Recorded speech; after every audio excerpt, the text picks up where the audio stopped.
अस्सलाम वालेकुम। Programme capital view के साथ मैं हूं नाहिद चौधरी।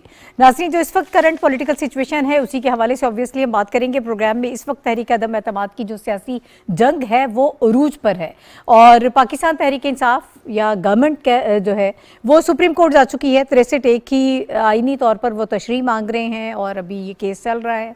जो रिमार्क्स आ रहे हैं सुप्रीम कोर्ट में, जो दलाइल दिए जा रहे हैं उनके मुताबिक बज़ाहिर ये महसूस हो रहा है कि ये समझा जाए कि 63A के तहत जो लोग वोट कास्ट करेंगे उनका वोट जो है वो शुमार होगा। उससे पहले दो स्कूल ऑफ थॉट हमें नज़र आ रहे थे और ये कहा जा रहा था कि जब तक फ्लोर क्रॉसिंग नहीं हो जाती या उनको फ्लोर क्रॉसिंग करने ही नहीं दी जाएगी और वो वोट कास्ट नहीं कर पाएंगे। लेकिन अब ये दूसरी राय भी सामने आ रही है और देखते हैं कि जब फैसला आएगा उसके बारे में तभी हम ज़्यादा क्लियर हो पाएंगे। अभी तो ये कहा जा रहा है कि ये कोई इतना बड़ा इशू नहीं है, उनका वोट शुमार होगा। असल ये है चीज़ कि अब जिस पर डिस्कशन हो रही है कि जो नाअहली की उनकी मुद्दत है, डी सीट तो उनको किया जाएगा लेकिन डिस्क्वालिफिकेशन का जो टाइम है उसके हवाले से कहते हैं कि आइन खामोश है। वो कितना होगा उसके बारे में जो है अभी राय तो दी जा रही है, फैसला आना बाकी है।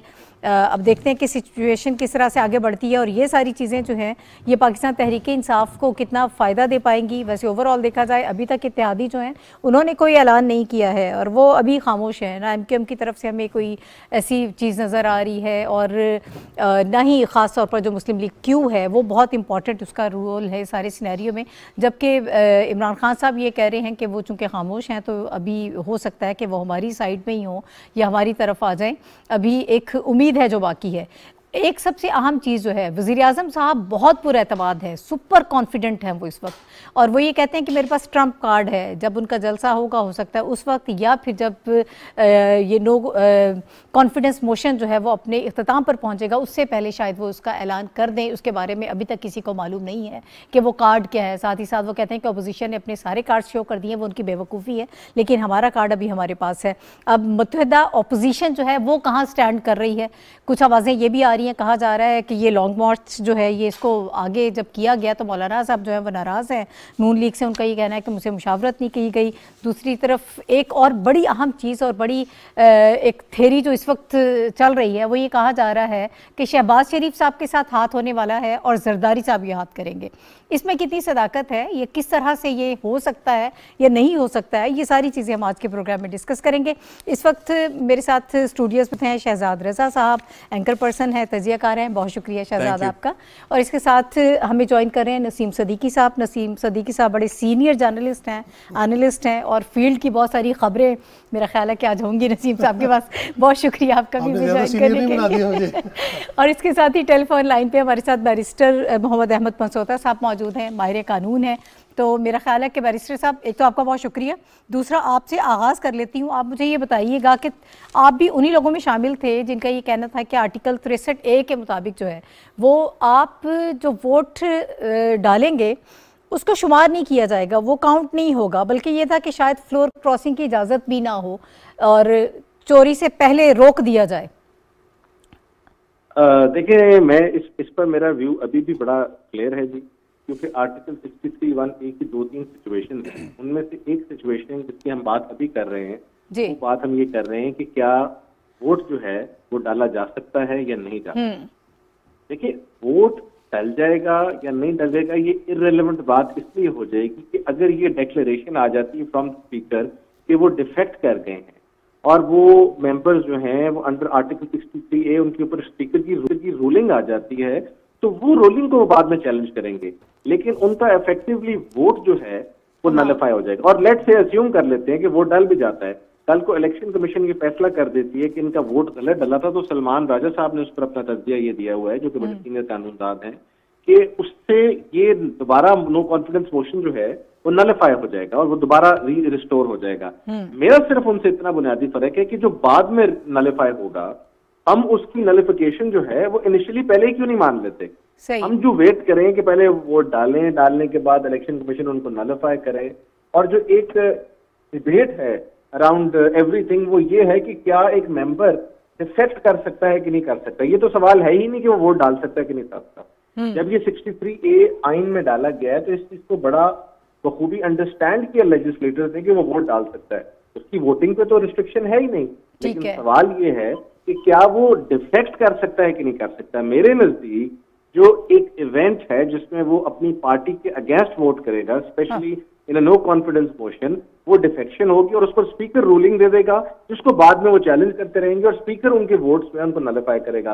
अदालत ने भी जो अभी तक अपनी क्या कहते हैं उसमें आई वुड से कि ऑब्जर्वेशन दी, उसमें कोई क्लैरिटी ये नहीं थी। मतलब अगर आप लेट से जज साहब की जो हम बेंच के अंदर सिंध के हमारे जज साहब हैं, उनकी मुनीफ साहब की अगर आप उनकी देखें तो वो बड़ी क्लैरिटी के साथ उन्होंने एक बात की है। उन्होंने ये कहा है कि जो वोट है ये आपका पार्टी का एक समझ लें कि राइट है आपके पास, ये आपकी पार्टी की अमानत है आपके पास। There is no concept of an individual voting in a constitutional democracy. The concept is कि आपका एक कलेक्टिव वोट है। वरना तो देखे ना जी, और उसके पीछे एक रैशनल है। पाकिस्तान के अंदर सियासी बुनियादों पर इलेक्शन होते हैं, जमाती बुनियादों पर इलेक्शन होते हैं। आप एक जमात का मैंडेट लेकर वोट करते हैं, तो अगर आप वोट करने के टाइम पर उसी जमात के लीडर जिसके अम्ब्रेला में आप वोट कर रहे हैं, आप उसके अगेंस्ट वोट कर देते हैं, तो it does not make any sense कि लेजिस्लेचर इसको क्यों लाएगा। और 63A को जब स्पेसिफिकली इंट्रोड्यूस करवाया गया है आइन में, तो उसका एक मकसद है। और मैंने आपके प्रोग्राम में बेतहाशा दफा ये बात की है कि 63A की लेजिस्लेटिव इंटेंट देखें, उसके ऊपर जो डिबेट्स हुई हैं वो देखें। वसीम सज्जाद साहब और बहुत बड़े बड़े पार्लियामेंटेरियंस ने जो उस पर अपने व्यूज दिए वो बड़े क्लियरली बताते हैं कि लेजिस्लेटिव इंटेंट इसका बड़ा क्लियर है कि नहीं होने देनी। तो नहीं होने देने के केस में, यानी कि प्रिवेंटिव के केस में ये तो नहीं हो सकता आप करवा लें और उसके बाद कहें जी ठीक है अब आप जाके डिसीट हो जाए। अच्छा, एक और चीज मैं यहाँ पे आपको रोकूंगी। अटॉर्नी जनरल ने आज जब दलाइल दिए तो उन्होंने ये कहा कि आइन के आर्टिकल 62, 63 और 63A को मिलाकर पढ़ेंगे, तो क्या फिर इससे इसकी इंटरप्रिटेशन वाज़ेह हो जाएगी अगर इसको मिलाकर पढ़ा जाए? इससे क्या समझे? उन्होंने आर्गुमेंट इसलिए दिया है, मैं उसी की तरफ अभी आने लगा था। जो डिस्क्वालिफिकेशन की बात हो रही है, जो कि सुप्रीम कोर्ट ने भी जिसका जिक्र किया है, जो डिस्क्वालिफिकेशन है वो फॉर लाइफ होगी या टेम्पररी होगी या एक टाइम बाउंड होगी, वो इसलिए जरूरी है कि 62(1)(f के तहत जब कोई मेंबर डिस्क्वालीफाई होता है, यानी कि वो सादिक और अमीन नहीं है। और सादिक और अमीन की जो डेफिनेशन है हमारे अदालत में ने दी हुई मुख्तलिफ कानूनी नजीरों के थ्रू, वो ये है कि जब उसके खिलाफ कोई कोर्ट की डिक्री आ जाए, कोई जजमेंट आ जाए, तो आप उसको सादिक और अमीन नहीं कंसिडर करते। तो यहाँ पर जब जजमेंट आएगी, तो यहाँ पर तो जजमेंट इस चीज की आएगी कि वो अपनी पार्टी लाइन के खिलाफ डिफेक्ट किया, एक कानून की मुनाफी की, और उसके बाद हम चूंकि एक इस्लामिक जूरिस्प्रूडेंस है, आर्टिकल 227 के तहत तमाम कवानीन जो है उन्होंने इस्लाम और कानून जो कुरान की रूह को फॉलो करना है, तो उसके तहत तो आपने धोखाधड़ी में आप इन्वॉल्व हुए कि आपने अपनी पार्टी लाइन के अगेंस्ट भी वोट किया। आपके ऊपर जो ट्रस्ट था, जो कलेक्टिव वोट का कॉन्सेप्ट जो कि जस्टिस मुनीब अख्तर ने आगे लाए, उस पार्टी लाइन के अगेंस्ट भी गए, यानी कि आपने डिफ्रॉड किया अपनी पार्टी के। तो उस केस में ये फिर कैसे हो सकता है कि टेम्पररी हो, this should be permanent. Why? Because अगर आपने बाकी नवाज शरीफ का फिर क्या कसूर था, फिर और पार्लियामेंटेरियंस का क्या कसूर था, या उस पार्लियामेंटेरियन का क्या कसूर था जिसने अपनी बीवी की प्रॉपर्टी डिक्लेयर नहीं की थी, क्या ये उससे संगीन जुर्म है या उससे कम संगीन जुर्म है? मैं आपको कुछ मिसालें देता हूं जिससे आप खुद अंडरस्टैंड कर जाएंगे। नवाज शरीफ साहब के ऊपर एलिगेशन ये था कि उन्होंने अपनी सैलरी डिक्लेयर नहीं की, इस चीज पे वो सारी जिंदगी नाअहल हैं। इफ्तिखार चीमा साहब के ऊपर ये था कि उन्होंने अपनी बीवी की प्रॉपर्टी डिक्लेयर नहीं की। एक और पार्लियामेंटेरियन पर यह इल्जाम था कि उनकी डिग्री जाली थी। अब ये ज्यादा सीरियस बातें हैं कि ये ज्यादा सीरियस बात है कि एक आदमी ने वोट करना है और वो अपने लीडर को धोखा दे के आइन के मुनाफी वोट करता है। ठीक है, इस पर भी फिर लाइफ टाइम होनी चाहिए ना, या फिर उधर भी कम होगी या फिर इधर ज्यादा होगी। तो सवाल ये है कि इसको आप डिफरेंटली ट्रीट नहीं कर सकते। और अगर अदालत इस नतीजे पर आ गई कि इसमें लाइफ टाइम डिस्क्वालिफिकेशन है, तो आप देख लीजिएगा दोबारा डिफेक्शन की कोशिश कोई नहीं करेगा। ये जो पब्लिक में रेटरिक दिया जा रहा है कि जी इन लोगों के जमीर जाग गए हैं और इन लोगों के अंदर एक समझ लें कि एक कशिश है टुवर्ड्स रियलिटी एंड ट्रूथफुलनेस, कि जी अपने लीडर को वो देख नहीं सकते, मुल्क में महंगाई है और ये है और वो है, ये ऐसी बिल्कुल कोई बात नहीं है। ये महंगाई इतनी नहीं है जितना अच्छा रेट लगा है। ये तो बड़ी सिंपल सी बात है ना, it's a very simple known fact. इनको आखिरी साल में आके महंगाई, इस फ्लोर क्रॉसिंग को रोकने के लिए सारे के सारे इंतजाम किए गए थे। आप आज रिजाइन करें और आप कहें जी इस महंगाई के मैं खिलाफ हूं, इमरान खान के मैं खिलाफ हूं, और सुबह से आप अपना धरना दे दें या शुरू कर दें अपनी इलेक्शन कैंपेन। आपको अगर इमरान खान की टिकट के बगैर या किसी पार्टी के टिकट के बगैर 10,000 वोट भी डल जाएं तो आप मुझे बता दीजिएगा। ठीक है, मैं नाज़रीन यहाँ पर जस्टिस नासिरा जावेद साहिबा ने भी हमें ज्वाइन किया है, माहिर कानून है। अस्सलाम वालेकुम नासिरा जावेद साहिबा। वालेकुम अस्सलाम। जी मैडम, मुझे इजाज़त दीजिएगा, मैं आपकी तरफ आती हूँ। ज़रा थोड़ा सा हम सोशली इसकी सारी इम्प्लीकेशन क्या है उस पर, पॉलिटिकली उस पर हम बात कर लेते हैं। मैं आपकी तरफ आती हूँ। शहजाद, इसको आप कैसे सम अप करेंगे? हो रही देखें, एक बात तो तय है कि सुप्रीम कोर्ट का पंसोता साहब और जस्टिस साहिबा हमारे साथ हैं, ये ज़्यादा बेहतर इस पे कमेंट कर सकते हैं कि आर्टिकल 63A डिफाइन करता है कि क्या ऐसा काम करेगा मेंबर जिसकी वजह से वो डिसक्वालीफाई हो जाएगा। अगर वो प्राइम मिनिस्टर या चीफ मिनिस्टर के इलेक्शन में वोट नहीं देता, मनी बिल यानी कि बजट के मौके पे वोट नहीं कास्ट करता, या वोट ऑफ कॉन्फिडेंस या नो कॉन्फिडेंस के मौके पे, विच मीन्स कि अगर वो नहीं करता या उसके पार्टी के खिलाफ करता है तब वो डिसक्वालीफाई हो सकता है। विच मीन्स कि एक इसमें आपको एक सॉर्ट ऑफ परमिशन है कि आप वोट कास्ट कर सकते हैं। बात ये हो रही है कि उसका डिस्क्वालिफिकेशन कब से शुरू होगी, जो आज अटॉर्नी जनरल से भी मुअज़्ज़ज़ अदालत उज़्मा के जज साहिबान ने बात की, और वो कितने अरसे तक मुहीत होगी, जैसे अभी नवाज शरीफ साहब की मिसाल दी पंसोता साहब ने। माई पॉइंट इज़ कि अगर एक शख्स जिसके बारे में वजीर आजम साहब जलसों में कह रहे हैं कि उसने 20 करोड़ या 25 करोड़ रुपए लिए, अब वो ले के उसने वाज़े तौर पर मीडिया के सामने आके पब्लिकली कह दिया कि जी मैं वोट कास्ट जो है वो नहीं करूंगा या उनके खिलाफ जाऊंगा, ये बात ओपनली हो गई। ये डिटरमिन होना बाकी है कि उन्होंने वाकई 20-25 करोड़ रुपए लिए, लेकिन अगर वजीर आजम साहब ने यकीनन इन्फॉर्मेशन की बुनियाद पर बात की होगी और उनकी बात को हम तस्लीम करते हुए आगे बढ़ते हैं, सो एक ऐसे लोग जिन्होंने पैसे ले लिए हैं और वो अपनी वफादारियां तब्दील कर चुके हैं, अगरचे उन्होंने अभी तक वोट कास्ट नहीं किया, जो आज जज साहिबान भी बात कर रहे थे कि जुर्म अगर नहीं हुआ तो उसकी सजा हम कैसे दे दें। सो बात ये हो रही है कि जुर्म को रोकने के लिए आपने क्या इकदाम करने हैं, कि कत्ल होगा तो आप फांसी देंगे या कोई ऐसे इकदाम कर लेंगे कि जिसकी वजह से कत्ल हो ही ना, जुर्म हो ही ना, किसी के साथ ज्यादती ना हो। तो ऐसे लोग जो पैसों के लिए अपना ज़मीर बेच चुके हैं, उनको वापस लेके आना, उनके सहारे अगर हुकूमत करना, तो मेरे ख्याल में this is not the philosophy of वज़ीर आज़म इमरान खान, जिस तरह वो चलते हैं, और मेरे ख्याल में इस चीज़ को वो एक्सेप्ट भी नहीं करेंगे।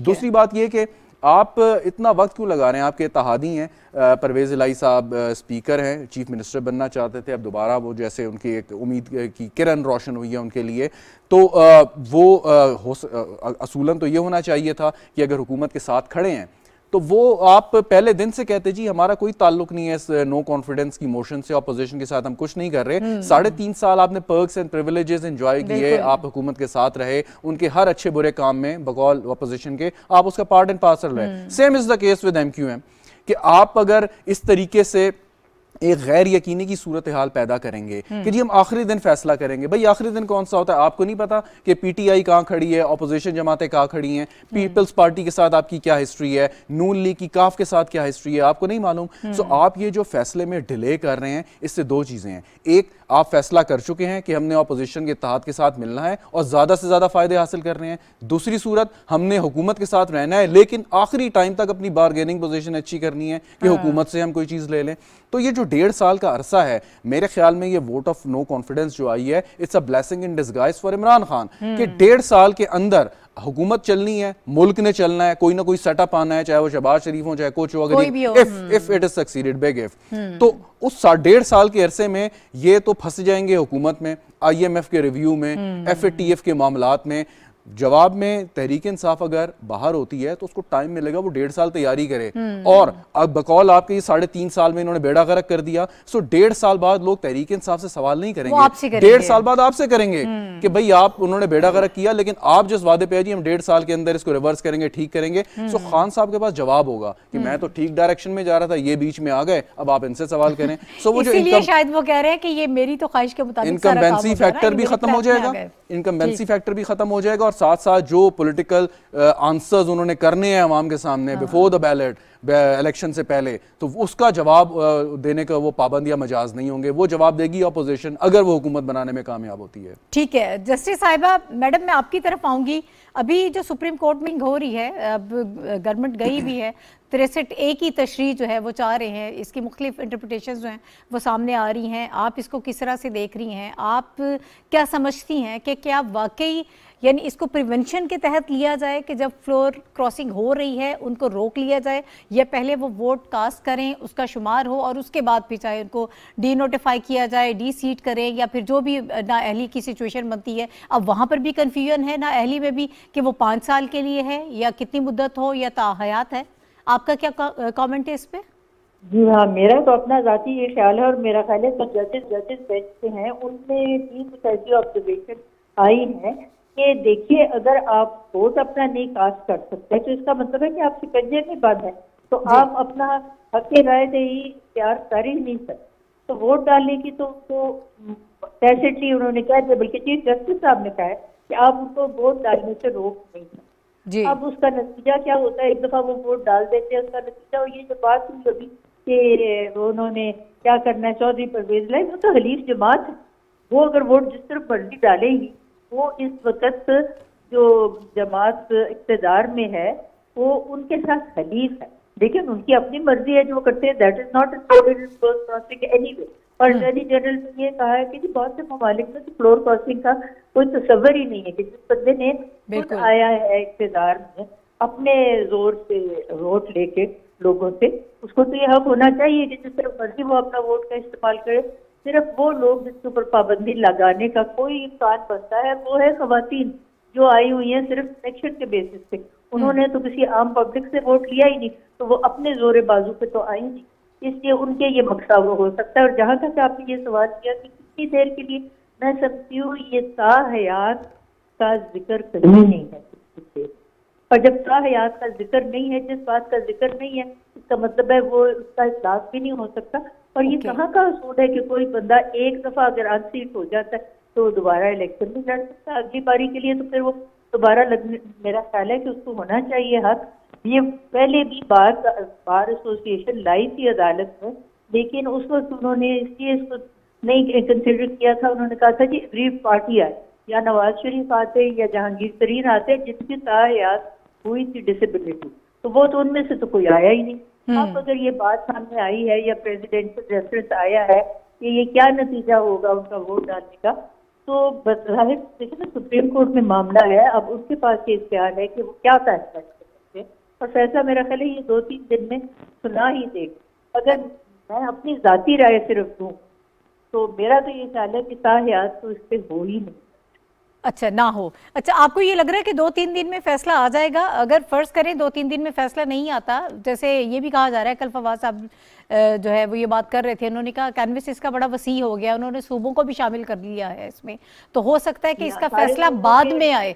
अगर फैसला बाद में आता है तो फिर उसकी क्या इम्प्लीकेशंस होगी?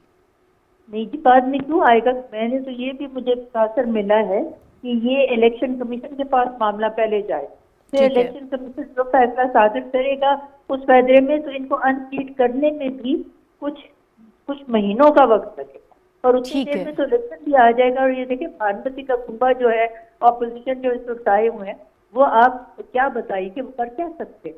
अब कौन लेगा चीफ मिनिस्टरशिप, कौन लेगा प्राइम मिनिस्टरशिप, और जिनकी वो काम पे टांगती हैं वो आप बताइए क्या कर सकते हैं? तो ये मैं समझती हूँ इसका एडवांटेज जो है या फायदा ये इमरान खान को आया है कि इस वक्त जो जितनी महंगाई हुई थी और जो मईशत का हाल हुआ था, तो उनके लिए कोई प्लेटफॉर्म नहीं था अगले इलेक्शन के लिए। अब तो ये है कि जिन्होंने मनी लॉन्ड्रिंग की है वो सारे मिलके हमें बाहर निकालने की कोशिश कर रहे हैं। अगर वो नो कॉन्फिडेंस मोशन सक्सीड कर जाता है तब भी इमरान खान को एडवांटेज होती है, और अगर फेल हो जाता है तब भी दोनों सूरतों में। अच्छा, मुझे आखिर में ये भी बता दीजिएगा मैडम कि जस्टिस काजी फाइज ईसा साहब ने भी एक लेटर लिखा है चीफ जस्टिस को, उसके बारे में आपकी क्या ओपिनियन है?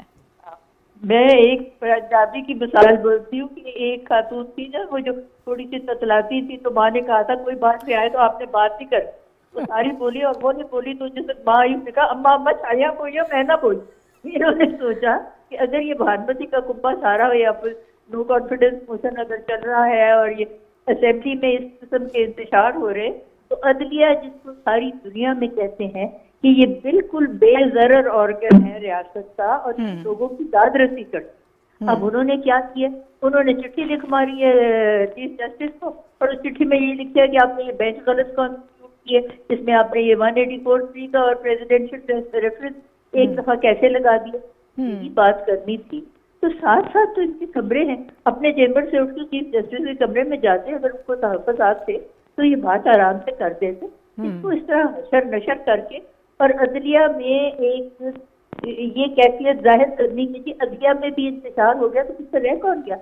और ये आप देखिए सारी बातें जो है ये पाकिस्तान के करारदाद के दिन जो हम समझते हैं हमारे लिए बहुत मुबारक दिन, उस वक्त इस तरह की बात करनी, मैं तो हैरान हो गई हूँ कि उनको क्या जरूरत पड़ी। फिर इलेक्ट्रॉनिक मीडिया को वो खत भेजा, फिर प्रिंट मीडिया को वो खत भेजा, ताकि उसकी अच्छी खासी तशहीर हो और ये जाहिर हो कि हमें आपस में निफाक पड़ गया और इंतशार पड़ गया। ठीक है, बहुत जी जी, हमारी कौम के लिए बहुत नुकसानदेह। बहुत शुक्रिया। रिटायर्ड नासिरा जावेद साहिबा इस वक्त हमारे साथ मौजूद थी। नाज़रीन, एक ब्रेक मुझे लेना है, ब्रेक के बाद वापस आएंगे और हमारी गुफ्तगू का सिलसिला जारी रहेगा। आप हमारे साथ ही रहिएगा।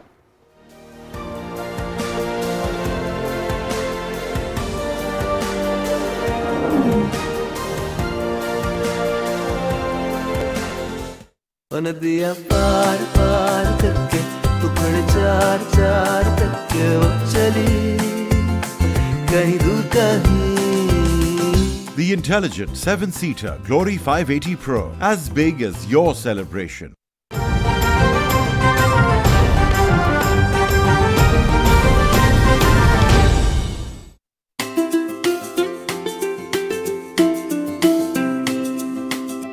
नदियाँ पार पार करके टुकड़े चार चार करके वो चली कहीं दूर कहीं। इतनी पुरानी है मेरी ये कहानी के अफसानों में भी नहीं रही। The intelligent 7-seater Glory 580 Pro, as big as your happiness.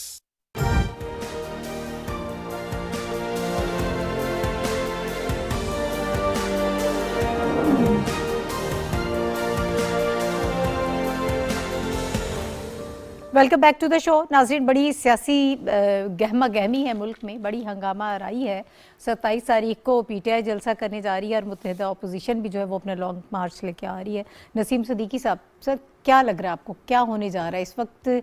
जो बज़ाहिर नज़र आ रहा है सिचुएशन वही है या फिर कुछ और है? देखिए, पिछले दिनों में जब ये मोशन लेके आए थे उस वक्त तो लग रहा था कि ये कामयाब नहीं होगी। फिर जब सिंध हाउस वाला वाकया हुआ तो फिर लगा कि वाकई गवर्नमेंट जो है इन डीप वाटर्स, और थोड़े से मुझे इमरान खान साहब परेशान भी नजर आए। लेकिन वक्त गुजरने के साथ साथ मेरे ख्याल से मामला ठीक होते जा रहे हैं, क्योंकि जो इत्तेहादियों की पहले बात हो रही थी, इत्तेहादी इसलिए डिसाइड नहीं कर पा रहे कि जिस तरह परवेज़ इलाही साहब का बयान आया था, उन्होंने कहा था कि आप हमारी फिक्र ना करें, आप अपना हाउस इन ऑर्डर करें, क्योंकि उनको पता था लोग डिफेक्ट कर रहे हैं। और वही लोग अभी सुप्रीम कोर्ट के उसका डिसीजन का इंतजार कर रहे हैं। अभी तक तो आप देखें ना कि इत्तेहादी हुकूमत के साथ है। आज भी अगर पार्लियामेंट में इजलास हुआ है, नहीं वजीर है वो, अनाउंस क्या करना, वजीर है, मोहन सलाई वजीर है, अमीनुल हक वजीर है, अपना फरोग नसीम वजीर है, तो वो तो उनके साथ है। फहमीदा मिर्जा जीडीए से, तो वो तो उनके साथ है। ये तो खुल के हिमायत भी कर रही है ना सर, बाकी कंफ्यूज कर रहे हैं। लेकिन कंफ्यूज नहीं, वो जब तक वजीर है वो साथ है, और जब वो वजारत छोड़ देंगे तो इस्तीफा दे देंगे, फिर आप कह सकते हैं कि वो चले गए। तो दूसरी बात ये कि ये जो डिफेक्शन करने जा रहे थे, मुझे समझ नहीं आता कि इस मुल्क में जो है वो कोई जुर्म करता है, अगर कोई किसी की दीवार फलांग के उसके घर चला जाता है तो चोरी से पहले ही उस पर चोरी की नीयत का भी जो है ना पर्चा काट दिया जाता है। अब कोई बैठ के वेट थोड़ी करेगा कि भाई पहले ये चोरी कर ले फिर हम इसका मुकदमा दर्ज कराएंगे। अभी अगर आपको इख्तलाफात है, पहले तो आप ये बताएं कि आपने कभी इन इख्तलाफात का इमरान खान से जिक्र किया, कभी मीडिया पे आके बैठे 3-3.5 साल में कि हमारे ये इख्तलाफात एकदम से सामने आ गए, और अगर चले आ जाते, कोई ऐसी बात नहीं है, आपके ग्रीवेंसेस बहुत ज़्यादा बढ़ गए। तो उसका बड़ा अच्छा तरीका है, आप जाके लास्ट बात करते इमरान खान से, कोशिश करते, कहते नहीं हम इस्तीफा दे रहे हैं, हम आपकी पार्टी छोड़ रहे हैं। जावेद हाशमी साहब एक बहुत बड़े सियासतदान हैं इस मुल्क के, उन्होंने जब पीटीआई से इख्तलाफ किया तो उन्होंने पीटीआई की टिकट पे जीते थे, उन्होंने इस्तीफा दे दिया। अब हम जो यहाँ पे चोर होते हैं उनको फूल पत्तियाँ डाल रहे होते हैं ना, हर कोई बचाने की कोशिश कर रहा होता है। भाई एक बंदा डिफेक्ट करने जा रहा है, अगर राजा रियाज के घर बैठ के तमाम MNAs ये ऐलान करते कि जी हम इमरान खान का साथ नहीं देंगे, छोड़ देंगे, ठीक है, अच्छी बात है। आप एक दूसरी पार्टी के कैंप में और उनके वहां पे एक आपने रिफ्यूज लिया हुआ है और आपने कहा जी कि मुझे तो अगली टिकट जो है वो नून लीग की कमिटमेंट भी हो गई है। तो ये भी तो सौदेबाजी है ना, ये भी तो रिश्वत सतानी है ना। आपने पैसे ले लिए, आपने टिकट ले ली, कुछ ना कुछ आपने ले लिए। इसी फ्लोर क्रॉसिंग को रोकने के लिए ये लॉ बना था। जैसे अभी नसीम सदीकी साहब आगे फिर वो ये भी बात करें, कहते सबूत दें, आपके पास सबूत नहीं है, आप कैसे साबित कर सकेंगे देखिए इतना बड़ा सबूत है कि आप सिंध हाउस में बैठ के आप सब बयानात दे रहे हैं, तो डिफेक्शन तो वहां पे हो गई ना कि आप पार्टी छोड़ के दूसरी पार्टी के कैंप में चले गए और नो कॉन्फिडेंस में आप अगेंस्ट वोट देने की बात कर रहे हैं जिसकी इजाजत ही नहीं है। क्योंकि कहते हैं ना कि अगर कोई, जैसे जस्टिस साहिबा ने कहा कि जो वोट लेके आता है वो डिफरेंट होता है, नहीं, वो वोट जो लेके आता है ना वो शेर पे, तीर पे, बल्ले पे वोट लेके आता है। आजाद अगर कोई आया है और आजाद ही रहा है उसको तो आप कह सकते हैं। अच्छा, एक और चीज पे कमेंट कर दें, कल फवाद साहब कह रहे थे कि अब जो लोग गए हैं अब वो वापस आ रहे हैं, अब उन्होंने वो हमसे कांटेक्ट भी कर रहे हैं। हुसैन दहड़ साहब जो हैं वो तो आज भी आपने देखा मुलाकात हुई है उनकी, उन्होंने कहा कि वज़ीर आज़म से मेरी मुलाकात हुई है और जो मेरे कंसर्न्स हैं और पहले भी मैं ये बात करता था, तो वो सारी चीज़ें जो हम डिस्कस कर रहे हैं। उसके अलावा भी वो कह रहे हैं कि और भी लोग आ रहे हैं। शहजाद का जो पॉइंट ऑफ व्यू है वो ये कह रहे हैं कि अब अगर वो वापस भी आ जाते हैं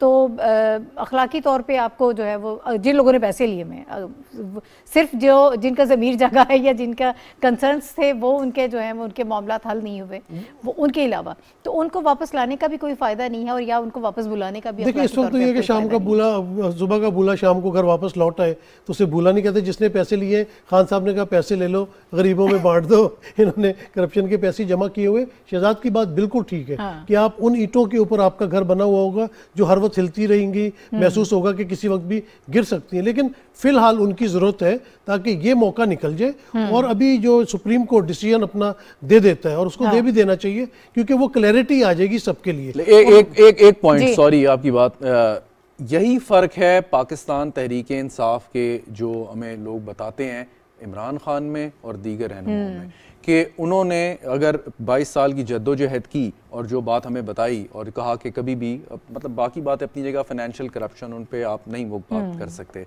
तो यही फ़र्क है कि अगर नसीम सिद्दीकी साहब ने कहा सियासी तौर पे बात बिल्कुल ठीक है कि अभी आपको ज़रूरत है, आपने हुकूमत, अगर वो नहीं होगी तो हुकूमत गिर जाएगी, लेकिन अगर आपने वाकई कहना है कि ये मुख्तलिफ हैं, मुनफरिद हैं बाकी उन लोगों से जो 30-35 साल रहे हैं, तो फिर तो ये चीज़ एक्सेप्टेबल, एक उस डाई हार्ड जो एक वर्कर है पाकिस्तान तहरीक इंसाफ का और ब्लाइंडली फॉलो करता है इमरान खान को, उसके लिए बात काबिल कबूल उस तरीके से नहीं होगी। तो अगर ये वापस भी आ जाते हैं, अदम एतमाद नाकाम हो जाती है, ये गवर्नमेंट चलती रहती है, फिर भी मेरे ख्याल में पाकिस्तान तहरीक इंसाफ को अपनी सफ़ों में देखना होगा और ये भी फैसला करना होगा वज़ीर आज़म को कि क्या इन लोगों के साथ जिन्होंने ऐन वक्त पे इतना बड़ा तमाशा बनाया और मेरी हुकूमत गिराने लगे और इन्होंने ब्राइब्स ली या जो भी बेनिफिट्स लिए जो अगर साबित हो जाते हैं, सो क्या इनके साथ इनकी बैसाखियों पे मुझे हुकूमत करनी चाहिए? जो निगोसिएशन करते रहे ज़्यादा बड़े अच्छे ओहदे लेने की, जो निगोसिएशन करते रहे अपोजिशन के साथ और पिछले 1-1.5 महीने से गैर यकीनी की सूरत हाल मुल्क में पैदा की, स्टॉक मार्केट के 130 अरब रुपए डूब गए, आपकी जो है वो बाकी चीज़ें जो है बिल्कुल स्टैंड स्टिल पे आ गई। सो क्या OIC कॉन्फ्रेंस का इनेकाद खतरे में पड़ गया? सो क्या ऐसी बैसाखियों के साथ आपने चलना है? मेरे ख्याल में ये फैसला उन्हें जल्द करना पड़ेगा। यहाँ पे मैं आपको एक ऐड कर दूँ, आपने बड़ी अच्छी बात की। बात ये हो रही है कि जिस तरह प्राइम मिनिस्टर इमरान खान ने भी कहा कि इसमें बैरूनी अवामिल भी शामिल है और ये एक साजिश है, तो वो उस साजिश को बेनकाब करना चाहते हैं और वो लड़ना भिड़ना उनका काम है। वो दलेर आदमी है, वो चाहते हैं कि वो इसमें मतलब मुकाबला करे। वो ये चाहते हैं कि ये मुकाबला करके ये जो साजिश है मैं पहले इसको नाकाम बनाऊं, उसके बाद हो सकता है कि जो आपने बात की है वो उस पर गौर करें कि मेरे लोग मेरे साथ नहीं है, ये डॉजी से लोग, हो सकता है फिर वो असेंबलियाँ तोड़ दें, असेंबलियाँ तोड़ के अर्ली इलेक्शंस का ऐलान कर दें, इलेक्शन में जाके इन लोगों को टिकट की बात कर। अच्छा, अगर बात के सिनेरियो की आप बात करें, इन्होंने ये हुकूमत के लिए, हुकूमत अभी तो ऑप्शन नहीं है, ये ऑप्शन नहीं है, लेकिन मेरे ख्याल में